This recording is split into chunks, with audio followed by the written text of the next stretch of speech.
All right, and we are back once again. Listen, again, I always talk about how excited I am to be doing this show, but I don't think folk understand. I'm gonna tell the truth. I can't stand doing this show sometimes, but I'm always excited to get on here and share information with the folks. That's it. Talk about the things that we talk about. So again, this is the Real Life Real Estate Investing Show where we talk about real life real estate situations, but we bring you real life real estate solutions. I'm your host, Glenn Glasper, affectionately known as Mr. Dollar Out of a Dime. And I'm the co-host, Candace Briggs. Nice to see everybody again. Welcome.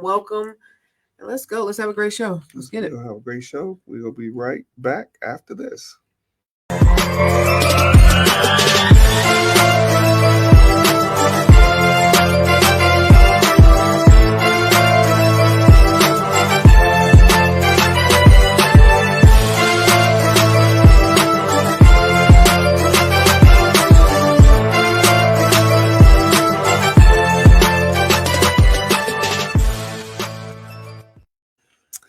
All right, folks, welcome back. We are going to be talking about some amazing stuff today.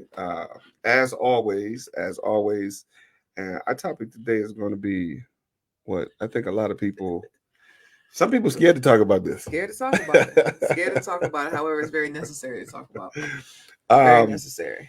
We're going to talk about market trends. Well, we're going to talk about what's happening in the market today. Okay. And I want to also get into some of the relativity of what has happened over the last, we'll say, 10 or 15 years. Okay. And how a lot of what's happening then is relative to what's happening today. And I want to even get into why some people are afraid to talk about. Okay. Yeah. Just right off the bat, I think some people are afraid to talk about it because we push the line on this show anyway. Listen, people, because it's real life, people are afraid to talk about it because a lot of the real estate agents that got in a couple years ago got in because they was rolling. You had wholesalers, you had fix and flippers, you had a lot of these people came into the market because everything was popping. Yeah. It was that microwave society. And now they back at Popeyes. Yep. Did I say that? It was popping, now they popping back. I mean, whatever their job was, absolutely. And that's relative to the trends of the real estate business because you have ups and downs. Absolutely. And I think a lot of times people can't appreciate. And I'll be honest, I don't like it. I don't know anybody that does. I don't like it. I mean, you don't like it, and also you're making it work for you, right? Yeah. You're pivoting to make it work for you. Definitely. So yeah, of course, during the times where, and 2 years ago, when interest rates were right, and people were paying $100,000 over asking price, and as you said, yes, negative 2 hours on the market. Like his house was barely listed on the market, and it's already under contract. 100,000, 50,000, 75,000 over market or asking price. It's like people can get used to that very quickly. Definitely. However, those of us that have been true to it and have been in the game a little bit longer understand that was an anomaly. Yes. That was an anomaly.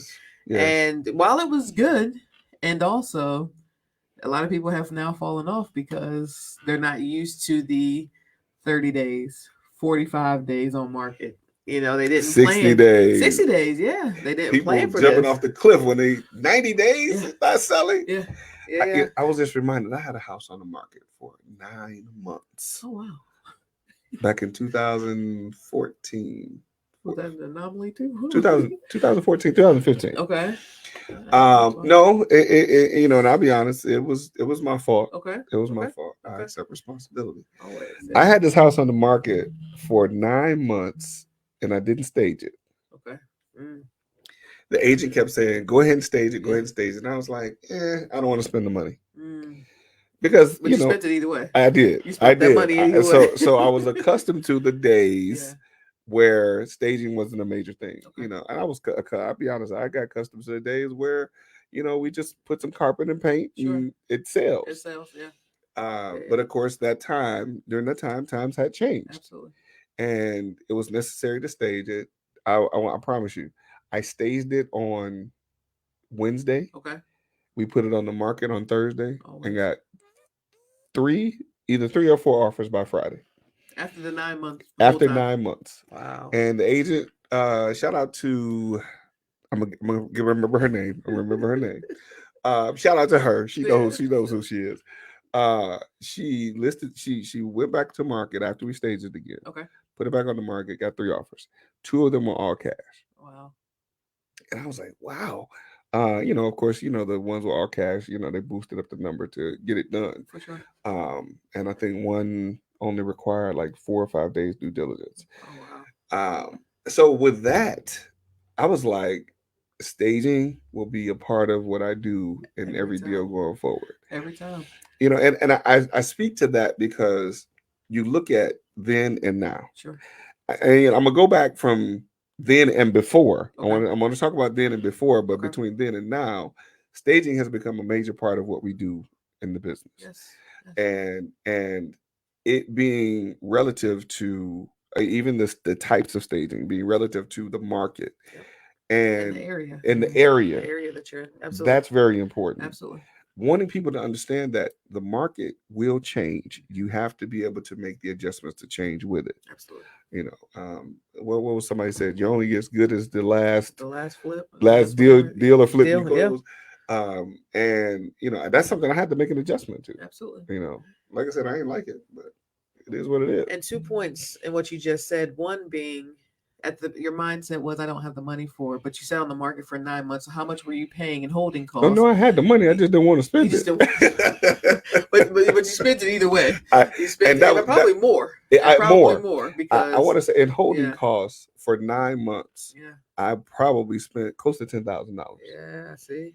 So that's $10,000 of profit that I didn't realize. I don't say I lost it. Yeah, right. Because it was a lesson. Right, absolutely. I didn't realize that profit because of the time that it took me to succumb to the market. To that market, yeah. And just putting some furniture. I only really, it was a 3-bedroom. I staged 1 bedroom. The primary. Oh yes. Yep. And then I staged another one as a children's bedroom. Okay. I didn't even stage the third one. Oh, so you didn't do living room either? I did the living room, and I think they put some tiles. My wife did the staging. For sure. We got the furniture from I think it was Rent-A-Center or something like that. Whatever works. And the house sold. Yeah. I was like, it was an eye opener for you. It was a major eye opener. Yeah. It was a major eye opener. And the other bullet point from there is what we talked about a couple shows ago, is that relationship and trusting the relationship. So as you were saying, the agent was saying to you, go ahead and stage. And you're like, nah. I'm not staging. Yeah, right. I didn't want to spend the money. Right.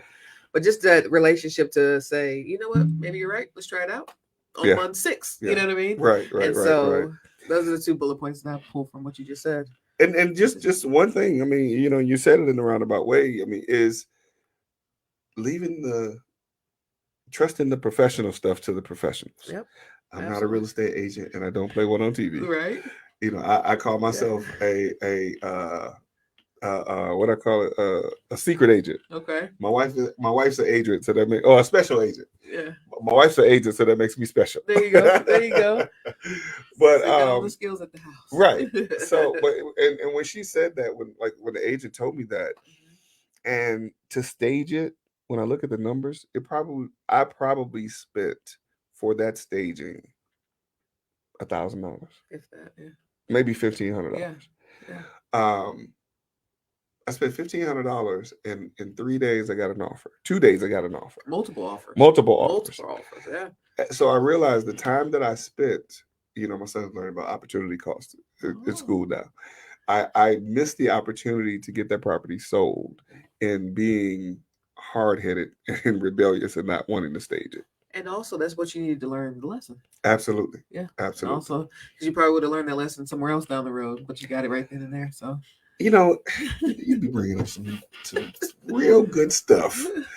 I look at that as education. Absolutely. Right. Absolutely. And in the business of real estate, we're going to pay for education one way or another. One way or the other.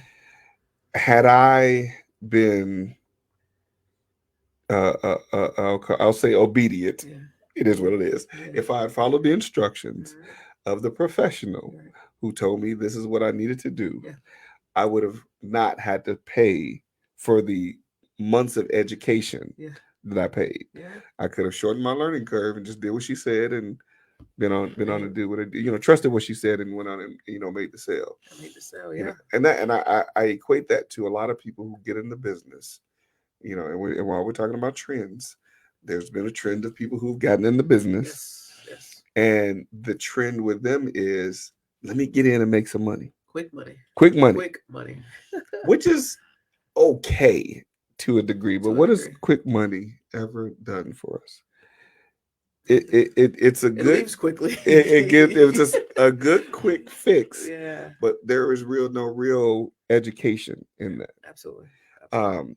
So I mean, just I guess relating my experience with that with even people that are coming into the business today not wanting to invest in the education Right. because Right. there's YouTube, there's Google, there's all these resources, Resources. Yeah. we'll call them, that are available for you to learn the basics. Right. However, I think people miss it that it's a whole lot beyond the basics that you should understand and appreciate A whole lot. before pulling the trigger, or otherwise you're going to pay the expensive cost that you were trying to avoid spending And let's be on the honest, education. the book knowledge is way different than in actually physically doing it Oh, knowledge, man. right? So it's like, Man. yeah, you can go to Google, yes, you can go to YouTube to learn these things, but the Mhm. moment you step out and actually apply, it's lessons that can't be learned by reading something. Like Right. we learned that early.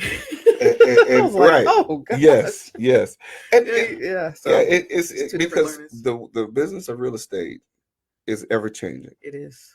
It is. I will say there are no new fundamentals. The Okay. fundamentals of the business will remain the same. Okay. I mean, what was it said before? You can't manufacture antiques, Yeah. right? Okay. No, right? That you cannot. The fundamentals will remain the same. Absolutely. It's just a matter of, I mean, I'm teaching my son fundamentals of basketball. Like, Oh. you gotta learn how to dribble. He like, I want to shoot. No, you gotta learn how to But dribble first. You got to dribble first. You can't travel down the ball with the ball, Exactly. right? So, and the basics of what people skip over is a lot of different things. And we can cover that if you want to, but I think those are relative to where people come into the market, and it changes. They come in where it's on a high, Yeah. and then the trend changes, and it's a low, Yeah. and then they're done with it because They did not understand the they fundamentals. didn't understand the fundamentals. Yep. And you say basketball and fundamentals. One of the most fundamental sound teams when I was growing up was the Spurs. You They said were Detroit Pistons? Huh. Oh, I thought you said Detroit Pistons. Did I get that wrong? All wrong. All wrong. They were good though. I did enjoy watching them. However, the Spurs, they were so boring to watch, but the fundamentals they had no matter what. All day When long. Tim Duncan was there, I Yes. was like, they are so boring Yes. to watch. However, the Yes. fundamentals, so that isn't anything in life. Yeah. If you have a solid foundation, I know we say it's a little cliche, but it's so true. If you have a good foundation, no matter what market, no matter what storm comes your way, you're solid. Real story. Yeah. So that's basketball. Like you say, you're teaching your son how to play basketball, and it just goes to anything. You have to have a strong foundation, whatever you're doing. Take the time to learn whatever it is you want to learn. Get solid in it before going to the next step. Because you skip steps, now the cracks start coming. Right. And we and turn some water on with some cracks and see what happens. It loosens everything, right? So start skipping steps. You create more cracks in your foundation. And now what will you have? Say 6 months, a year down the road when the market changes, when you're playing a difficult team or whatever the case may be. You don't have that solid foundation. So have a solid foundation, folks. And I know it's discipline. It's discipline to get there. That knowledge she dropped, we can end the show right here. Might drop now. But I mean, it takes discipline, right? Yes, it takes discipline to say, man, this section right here, it really isn't the most interesting, or it's not the most lucrative. However, build the blocks and it'll come. So yeah, foundation. It's it's one of those things where I look at, like, even now I'm transitioning into doing different things in the business, like one of them being primarily focusing on purchasing, fixing, and selling on seller financing. Right. Even though that's something I've had experience with, that's something I've also had to circle back and relearn. Just to be sure that I have the fundamentals sound. For sure. One thing that I found out, and again, I still am supposed to verify this. Well, when selling on seller financing, you're realizing you're taxed as if you're realizing that profit on the front end. Okay. Okay. I haven't confirmed that yet. I Sure. think I heard that, but I haven't confirmed it yet. Okay. So that's a thing that doing the way I'm doing it, I didn't actually realize. Okay. And in some cases, you're still required in some places, and in some cases, Yeah. not in Detroit, you're still required to have a loan officer to manage your seller financing because you're providing financing in a sense. Financing. I gotcha. You know, so you're supposed to have a loan officer to do those things for you. Oh wow. Okay. As a result of Dodd-Frank and that whole debacle that happened after the mortgage crisis. But the thing that the lessons in that is it's a change. Yes. It's a change. It's a change in the trend of the market. And it's something like that that most people who get in the business wouldn't even pay attention to. Wouldn't even think about. You know. Yeah. I really am still trying to overlook it. Don't tell nobody I said that. Everybody close your ears. Turn the radio down a little bit. But I'm gonna do it right. I'm gonna do it right. Yes. Because again, how I look at what I do, I don't know if I'm always. Well, let me say that I'm always be a real estate investor. Sure, absolutely. But it's a means to my end. Like I'm transitioning. I want to do some other things. So that's fair to say you're an investor of all the things. Yes. Right. So you're investing in multiple things. That's real estate being one of them. Yes. Right. Yes. But you are an investor of different things and different avenues. Yes. Yeah. Don't put yourself in a box.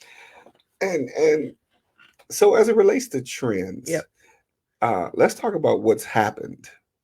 You know, I want to go back. I want to do some retro, some old school stuff. Let's go. But I want to talk about for the folks that are watching, to give them some relativity of what's happened from, we'll give it 5 years ago. 5 years ago, okay. To now. Okay. There was talks over and over and over and over again, and still to this day, about the market crashing. Did the market crash? We didn't miss it. We missed it. Was our head down? We were working. We were working when this was going on. And it's interesting because me personally, I never believe of a crash. I believe of a correction of sorts. Yes. And also, I don't think that personally, I still don't think that it'll ever go to where it was once before, like to the actual crash. Right. Now, is there a correction to some of those 2 years ago high prices and things of that nature? I think there's going to be some sort of correction, but me personally, I don't think that it's going to crash. Well, I just don't believe it. And that's the thing that a lot of people have been banking on. I give it 5 years, probably a little longer than that. But a lot of people have been banking on a 2008 real estate crisis. They've been saying, "Oh, it's going to happen. The market's going to crash. Market's going to crash." And I look at that. I'm just like, understanding the fundamentals. Yes, back to the fundamentals. Understanding the fundamentals. A lot of things are writings on the wall of a potential crash. For sure. I had no idea how to read those hieroglyphics before. No idea what this means, guys.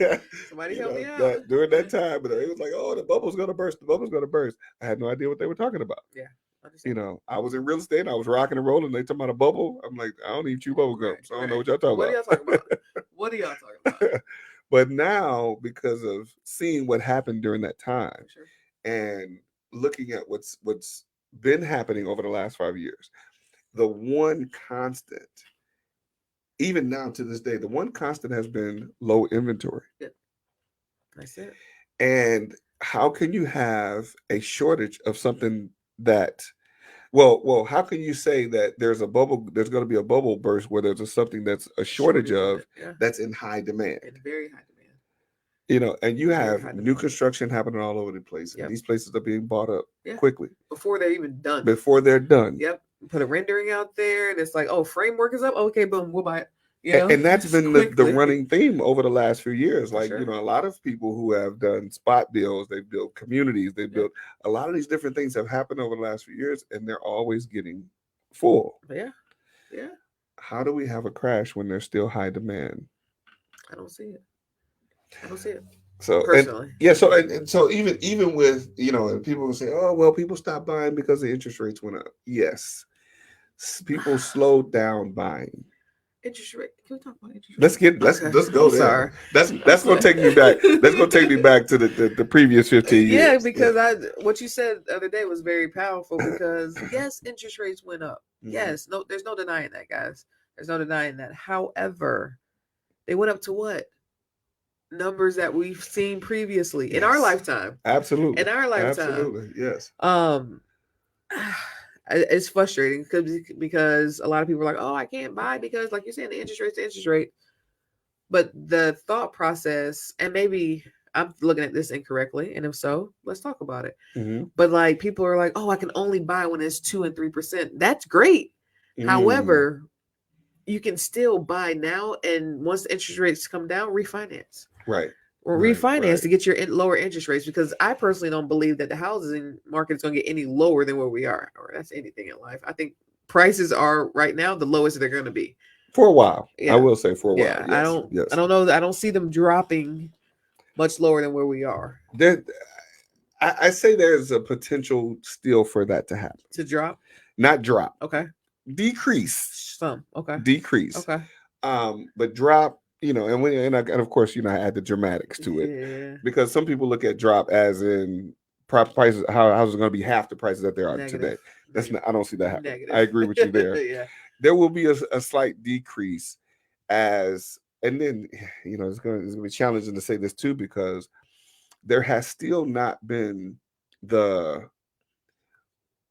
fallout that people were expecting as a result of COVID. Yeah.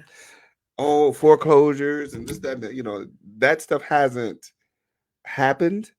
It's still, I think it's still in the pipeline. Yeah. That transition is still in the pipeline.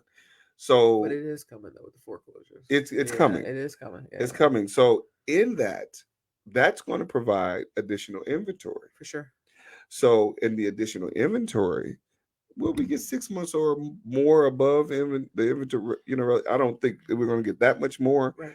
But because there will be additional inventory and additional opportunities, that will then potentially bring the prices down. I can understand that. Yeah. Okay. Because the demand, the inventory will then be almost aligned with the demand. With the actual demand. Yeah. Yep. But then there's programs that are helping people through those situations. Yes, and there are. So and there are. We'll see. We'll see how many properties actually make it through. Right. For sure. Right. Yeah, you're gonna have some people who won't know how to handle those situations. I mean, as with most anything. Yes. They won't know how to handle those situations, and they will experience having to go through catching up on their mortgage or that balloon payment that became due after the moratorium when they're like, oh, well, you don't have to pay for the year. Right. It gotta come from somewhere, folks. But now we want you to pony up. Yeah, right. Right now you have 30 days. Right. You have 30 days paid off. No. Yeah. So I think as a result of some of that, as where we'll have that increase in inventory where prices will probably. No, that makes sense. That actually makes sense. Will it go back to a buyer's market? Probably not anytime soon. I don't see it. I don't know. We'll see. I think we're ways away from that as well. Yeah. And if anyone's listening and you're in a situation where you're faced with pre-foreclosures or anything like that, please reach out. Send us a DM. Absolutely. We can help you guys out as much as possible. Please let us know. Okay. We have Kimberly that is saying interest rates will never hit 2 to 3% again. That was an anomaly and it's over. Waiting for that again, you might as well prep for the apocalypse. In the bunker somewhere. In the bunker. I think that there is a chance that and I think there is a chance that interest rates can go lower. To 3? Lower than where we are. So right now it might be like 2 and 3 was an anomaly. It was, yes. Yeah. But I think there is a chance that they will go lower. Now there will be a way. And okay, this is how I'm looking at this. Okay. Because you remember interest rates were at 1% once upon a time. Now that was because they were interest only loans. Gotcha. And then you had the 2-year, 3-year, 5-year ARMs. For sure. Now the challenge with that happened during the market crash. Okay. The challenge with that is people weren't educated about those loans during that Yeah, time. I So can they're understand that. figuring, okay, I can get a $300,000 house and my payment is $500 a month Because you're only making the interest because payments. you're only making the interest payment. No principal and all that. Exactly. Yeah, yeah. However, in 2 years, you got to pony up. So the problem with that was people weren't educated enough to prepare themselves for that hike in the Absolutely. payment A that they huge hike. I can right. imagine that example that you just provided. Yeah. Wow. So in the event of there being a lot of inventory, and again, this is where I'm, it's kind of maybe not. There is a possibility. For sure, for sure. In the way of there being a lot of inventory, that inventory is going to have to be purchased. Yeah. Now, and I'm not just talking about for the onesie twosies investors or the homeowners that will buy. I'm talking about for the Wall Street buyers, Yeah. right? Yeah. Those Wall Street buyers will be more apt to purchase a bulk of those properties. Portfolios, buying them. Exactly. Yep. If they can make more money on their money. Yes, absolutely. You figure interest rates increased, the Wall Street buyers slow down. You see, because they're like, okay, at the 2-3%, you had all of the, I don't want to call them out, but a lot of the hedge funds that were buying properties in bulk. Buying them up. Interest rates increased, they slowed down. Yes. Because they figure those are the properties that maybe the homeowners will buy, and there's no real competition there.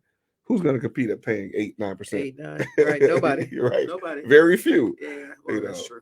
Very few. So that's why I say it might be a way that, and it also is going to depend on the political aspect of it, right? Who becomes our next president, and who's going to have the bleeding heart of going somewhere. Kimberly, don't come for me. Right. Who's going to have the bleeding heart for the people who are in business? Now, this is all benefit. This benefits us, For those that are in business, we recently had a situation where there was a president who was in real estate.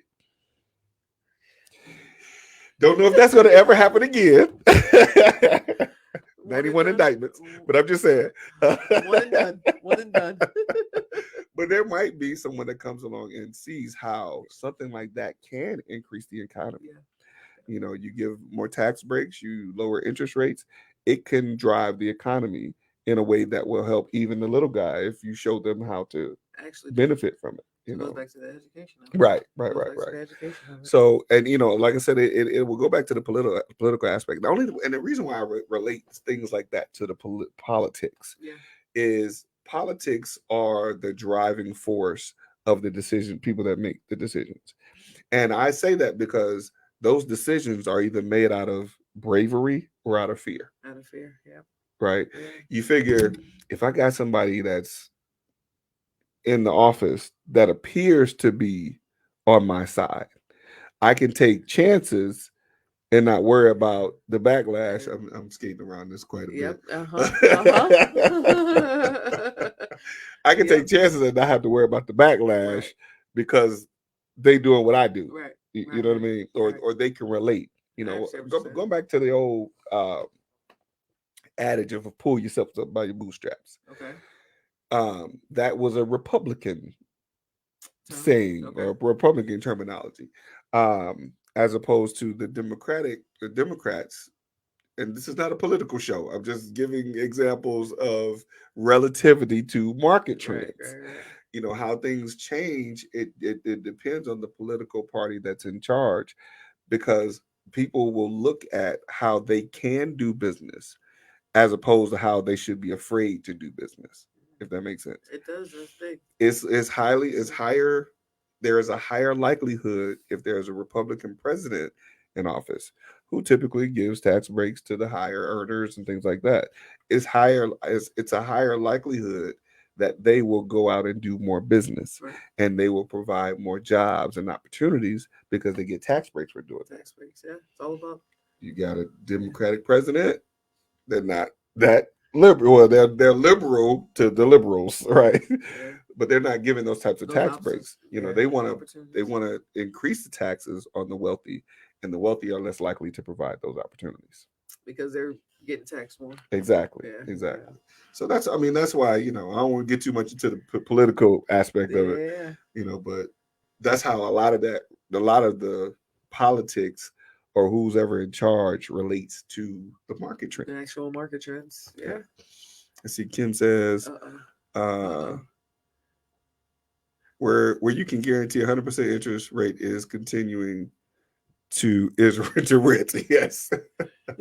Well, people continue to rent. Then she says, I don't subscribe to a buyer's or seller's market. People are always buying and people are always selling. Because people always need a place to live. Absolutely. And as many people, as Georgia specifically, as many people as moving to Georgia, yes. Like, where are they going? These apartment rentals are crazy. Definitely. And they're smaller. So it's like the likelihood that they're coming to look for houses that they can rent short-term, long-term, which is another strategy during this market, is higher because you get more space, you get a garage, you get a driveway, and in some cases is less than an apartment. Because those apartments are crazy right now. Yeah. They're crazy expensive. And as you pointed out, again, that's the thing that people have to also look at. We're talking about market trends from a vast aspect. For sure. Many times market trends are relative to an area. Certain market trends are relative. You look at where once upon a time, DeKalb County, Georgia, was the most prosperous county in the country. What year was this? It was a long time ago. It had to be. It was like 2000. I want to say 2000, either early 2000s or late 90s. Late 90s. Okay. It was the most prosperous county in the country. Then it was the highest county for mortgage fraud a few years later. Right, exactly. And then you had certain subdivisions that were high on the list. Sure. Waters Edge being one of them. I grew up just down the street from there. Happened to buy a house in Waters Edge during that time. Yeah. I got right under the radar. But you look at those types of things and you go back and you look at who was the political party in charge during that time and what things were in place that kind of kept the rails on. And when I say rails, I want to be specific. Please. Yeah. How can I don't want this to turn into a meme. There are rails in place for certain people. Yes. Okay. Keep it moving. Okay. Yep. There are rails in place for certain people. And those rails get higher when it's realized that certain people learn how to jump over them. Yep. Is that politically correct enough? Because the knowledge and the education of how to jump over those rails. Let me just keep it real. There you go. I was wondering if it was gonna come or not. Here we go. Let me just keep it real. It is what it is. There are things that people are allowed to do, and then certain people that we figure them out. Yes. We figure out how to do it, and then the rules change. Yep. Is what it is. Yeah. The rules change. Now you can't do that no more. Nope. Okay. And let's also keep it real. We're gonna keep it 100 on the Real Life Real Estate Investor Show. We're gonna say, because sometimes when we learn how to do it, we learn how to mess it up. Yeah. And we mess it up for everybody. I'm not saying us, maybe some of our cousins. Yeah. The ones who won't jump off the boat and swim across to help us. Too soon. Oh, that's too soon. My bad. Instead of look, they be the ones holding the camera. Right. Not trying to swim to us. Oh man. But it's those types of things that we have to have. We have to pay attention to the rules that are in place for the people that are now able to do those things and follow those same rules. If we follow those same rules, we can continue the opportunities that become available to us. Absolutely. And we can also create opportunities for the people that come behind us. But if we find a way to do a certain thing and go around, we do the hooking and crooking. Yeah. You know what I mean? It's no longer the same rules though. At that point. Exactly. The rules have to change. Yeah, because the rules that you were given weren't followed, and they weren't followed because you created another way around it. Yes. And that's somebody gonna figure out what we're talking about. We're talking a little cryptic over here, but and it comes back to knowledge and education too. Yes. And I think the more we know I'm not saying stick to the rules to a T. Mhm. What I am saying is, instead of the crooking and everything else that you just described, Yes. create a way that works for you within those guidelines, so to speak. Mm-hmm. And also, like you said, the ones that are behind us. It's not just about us and our generation. Like, Right. it's bigger than that. It's bigger than us. We have to do what's right now for the ones that we're training up in this world. That sounds so nice. You have such a pure bleeding heart. Look at you. Bless your heart. Don't hit me with the bless your heart. I'm from the South. I know what that means. Right. Don't hit me with that. I know what that means. No. But let me get some real life examples. I want people to get what we're talking about, because I look here, Kim. Let me see what Kim said. Say, knowledge is power. Know the rules. Yes, That's the key. You have to be willing to learn. you have to, Okay. The only challenge I have there is knowledge is potential power. because you have to use the knowledge. You gotta use it. You Yeah, gotta use use it. the knowledge. But I want to get some real life examples of what I'm talking about, because like I said, we were talking a little cryptic. Yeah, that's cool. So once upon a time, Uh-huh. I bought a course. Okay. And it was Carlton Sheets that said, "This is the way you get money back at closing."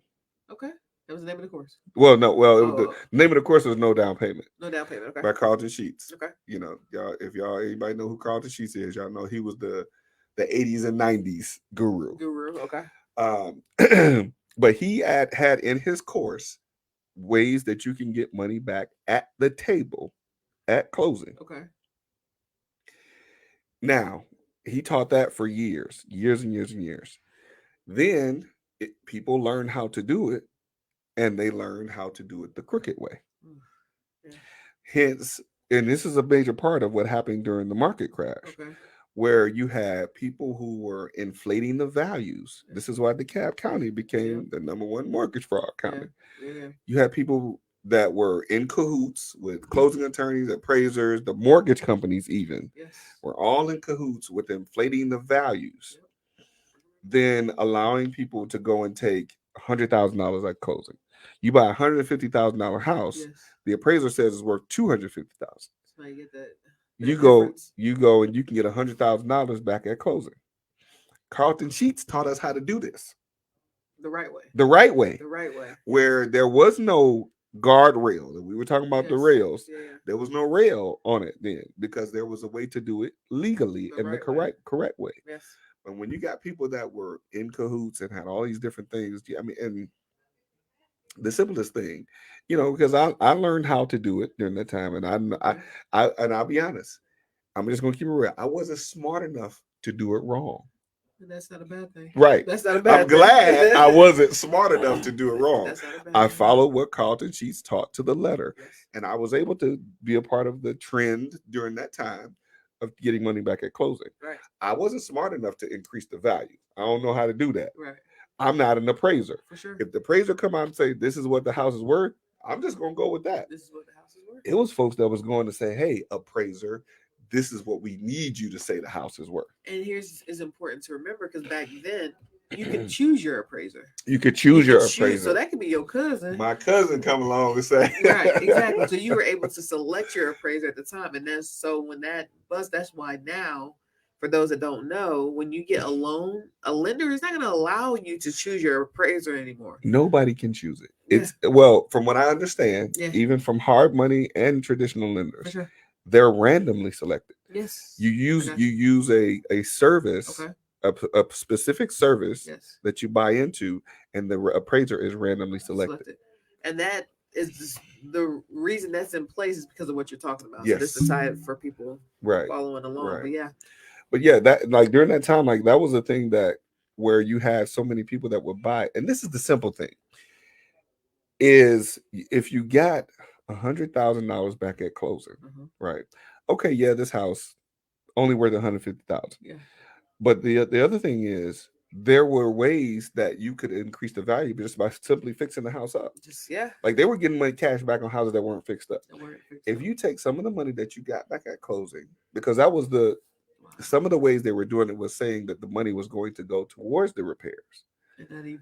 They bring an invoice to closing. Some of y'all that watch this, y'all know what I'm talking about. They bring an invoice to closing and said, this invoice says that this house is going to need this amount of repairs to get it to this value. And the mortgage company was like, okay, well, we'll give it to you. That sounds good. Let's do it. No. Our cousins Nim, our cousins Nim, all they had to do was take that money, and go do the fix right up the thing. Go house, do the right do thing. the right thing, Like we and trying then to tell sell it you. and still get money back. And still get the money. Either way. But why? Why? But I guess they were like, no, I just take the money and I'm gonna do something else with it. Yeah.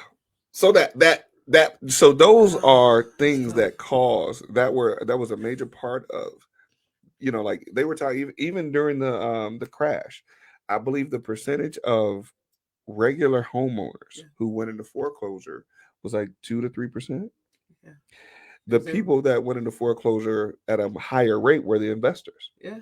Because you figure if I got 3 other houses and I got the one that I'm living in, right, I'm gonna let them other 3 go. Yeah. Instead of my primary house. They keep the roof over my head. Right. So that's where a lot of that. I know I can't remember the exact percentage of it. But if those of y'all that are watching, Google it, get me right. I'm okay. It was a higher percentage of investors whose properties went into foreclosure, and a big percentage of that was a result of the mortgage fraud. Mortgage fraud. You had closing attorneys. I mean, this is where some of you remember the time where they were arresting the loan officer. They were arresting the real estate agents. They were arresting the appraisers and the closing attorney. Wow. There were closings where people, they're doing the transaction and the feds came in and arrested everybody at the closing table. Wow. Now, these are the things, let's talk about trends. Let's talk about trends. Yeah.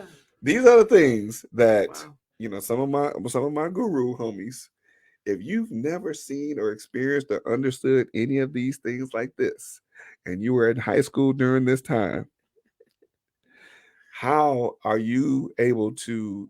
And it's all relative again to the trend. Sure. For the moment, you have people who were coming in 5 years ago. Now they're teaching people about real estate investing. But what's missed in that, I want people to get this, what's missed in that education is there's been no adversity. Yeah. There's been no real challenge. So you teaching people how to ride the wave, which is cool. Everybody can get paid on riding the wave. But now we're in a different market. Yeah. What does that education go from riding the wave to now in a down market? Yeah. To sitting on the wave. Right. Trying to figure it out. Well, and what they consider down market, and this is the dramatic part of it, is the down market is houses are on the market for 30 days. This is crazy to me. This is a down market for some people. Yeah. I mean, again, when we started, there were houses, granted, and this was quick for us. 30, 35 days. Like, oh man, let's go. And then again, that whole COVID thing, it's like a negative 2 days on market. You thought about listing the house it was sold. That spoiled us. Yes. It spoiled us. Yes. We're already, I feel like, in a microwave society. Like we want everything right now. How you put food in the microwave, 2 minutes, you got it. Right. It's the same thing what COVID did. They put everybody in my house sits for 5 days. Oh, I'll start to panic. Something must not be right. Haven't got any offers yet? Nothing yet. It's been 2 days. Nothing over asking. It hasn't been 50,000 over asking. Right. And it's like, guys, like it's okay. Like the open house doesn't have cars down the street. What's wrong? Just breathe. It's gonna be okay. I mean, and even though we're returning back to pre-COVID days, again, when we started, this is normal. This is normal, and I'm thankful for that experience to know and not to freak out. To say what am I doing wrong? Even like what did I not rehab something the right way? Did something? No, it's okay. It's okay. It's okay. It is what it is. Yeah. And again, when we're talking about market trends, we can't leave out. When I was talking about going back to the retro days, we can't leave out where you actually said if you've seen it before in your lifetime, it's not unlikely that. Nothing's new under the sun. That's real talk. Nothing's like new I said, under the sun. You can't manufacture antiques. Yeah. Yes. Nothing's new under the sun, and it's gonna come right back around. I remember even in 2003 when I bought my first investment property in Georgia. I bought it as a house. I was just gonna, sell it on seller financing or do a lease purchase. Okay. But I was like, man, it's a nice house. This house on Water's Edge. I said, you know what? I might well move in this house myself. Yeah. I bought that house. That was a house that I got $42,000 back at closing. At closing, okay. I always tell the story. I said I got the same exact salary from the job I was laid off a year prior. Yeah.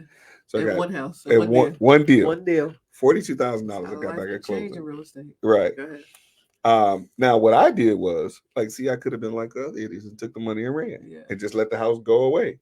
However, I moved into that house and that money helped me pay the mortgage. Yes. Yeah, absolutely. You did the smart thing. You Right. did the smart thing. But the thing that happened in that transaction, I had a first mortgage of 12%. Okay. I had a second mortgage of 8%. So when I see people or hear people panicking over getting a 6 or 7% mortgage, I'm like, really? And let's be honest, that wasn't that long ago. That was Well, 20 years ago. It was 20 years ago. It was 2003. but still, I Yeah. don't feel like that's that long. But yeah. No, I mean, Yeah. if you look at it relatively, it wasn't that long ago. Right. I mean, I guess for my lifetime, but when you got a 25-year-old guru, then it is a long time ago. I got you. I was 5. Yeah. Right. That's facts. But That's facts. I'm just going to elementary school. exactly. Yeah. But even prior to that, my first house that I bought in Detroit, Okay. the house was $28,000. Okay. That house, I believe the mortgage on that was 13.99. And this was in 1998. Wow. So you figure 1998, I was excited to buy that house with 13%. We'll do it again. Because I heard that some people's interest rates were 19. I was excited to be able to get that house at 13. Run it again. Can we buy another one? Can we buy another one? I'm like, I can't wait to do this again. Yeah. Wow. Then my next transaction was 12% or 11%. 11%. Yeah. And then the 8% the second. So I'm like, okay, 5 years earlier or 4 years earlier, I could have been in a situation where I could have paid 19% anyway. But now I'm buying a much bigger house. I get money back, right, and it's 11 and 8%. So, and I had 2 mortgages. Yeah. Not one. I had 2. Yeah. And I'm 100% financed. Yeah. Right? Yeah, okay, I have to come to the table with any money. But if you look at now, where in many cases, even if FHA, you got 3.5%. Yep. So you got a little skin in the game. Not a whole lot, but you got one mortgage for potentially 30 years. Yeah. And that interest rate is what it is. If it's 6 or 7% now, if you look at the market trends, of course, I don't know before that 1998 property I bought, was there interest rates below 13, 14, 15%? I don't know. I don't remember. Yeah. But I've seen it go from 13 to 12 to 6 to 2 and back up to now 7. Yeah. Okay. So it's likely that depending on the trends and the changes in the market, that our interest rate can go back down. Yeah. So go ahead and buy that house at 7%. Buy it. And here's the other thing. Here's the other thing that or if you don't want to buy it, send it to us. We'll buy it. Right. Sorry. Go ahead. Here's the other thing I want people to get. At the very least, if you buy it at 7%, and interest rate goes up, you still got in with it. You're locked in at 7. You're locked in at 7. Yeah. So you still did the right thing. You still did the right thing. Did the right thing. But you'll wait. Some people are like, oh well, A, I'm gonna wait till the market crash. Okay. B, I'm gonna wait till interest rates go down. A while you could have purchased the property, and the equity is gonna go up anyway. Regardless. Yeah. That's another conversation maybe for the day, but like equity. I feel like I talked this whole. I'm sorry. Go ahead. No, you're doing great. But that's a whole other conversation because alone, like so you buy now, and 12%. Yeah, say you got locked in at a 7%, and it goes to 9%. Your equity is still regardless, and you're locked in at that lower interest rate. Absolutely. So life is still decent. Life is still good. Like. Yes. People, you just realize that. Just understand and realize, and do your own research. Do your own research on the trends, because again, nothing's new under the sun. So you want to make sure that you're well aware, have the knowledge to make an educated decision to say, okay, yeah, it is 7%, and yeah, my mortgage or my payment is this, and if you're renting it out, you're not paying anything. So just come up with another exit strategy that allows you to still win. And in your example last week, win. Yes. 3 wins. Yes. But like, Yes. always come up with a strategy that carries and protects you. And so if you're like, again, if you're renting it out, okay, your mortgage is 1,200, but you're in a nice area, so you're charging 1,700. Okay, Right. who's mad? Like, so just come up with situations that allows you to win and still have the asset, which is the Definitely. most important. That's Absolutely. most important. Get assets now, guys. Like, Get the bird in the hand. yeah. The one in the bush is the one you might not ever get. That's like an old school saying. That's an old school. Okay, Right so there. she basically telling the age gap. She telling people how old I am. Sorry, guys. Sorry. Oh, I ain't never heard that one before. You ever heard a bird in the hand beats one in the bush? Oh man, come on. Sorry. Do we have any questions? Got to put some age disclaimers on this. Sorry. Never heard that one. But no, I mean, just one last point, just For sure. mentioning market trends. There are investors who have, some of them have slowed down investing because of, like, interest rates are going back up. Yeah. But the one thing that I get is that if you buy right, first of all, don't rush in and just buy anything because it's for sale. Sure. If you buy right, the interest rates are really relative to inflation in a sense. Yeah. And if you got a 7% interest rate, it's likely that rents have gone up. Yeah. So and which rents have gone up? Rents have significantly gone up. Yes. You're not going to go buy a $200,000 house and have a $1,500 monthly payment and charge $1,200 in rent. Negative. Why they do that? Well, some people, they still going by the infamous 1% rule. I'm gonna buy a $300,000 house and I can only rent it for $2,500. The market nowadays, I mean, it has increased in all areas. It has. No matter the area. Let me just say that. It goes up higher in certain areas. However, it has increased no matter where you are. True. So if you are an investor that has rentals and say you're just doing it for passive income and you don't check often because you have tenants, if your tenant's been great, cool, but just be mindful of where the rental market is going. Definitely. So always keep yourself abreast of different market trends and the increase in market rents as the investor, because they have drastically improved. Definitely. And just another benefit, if you're holding off on buying and you're renting, you're throwing away money right now, hoping for the possibility of getting a lower monthly payment.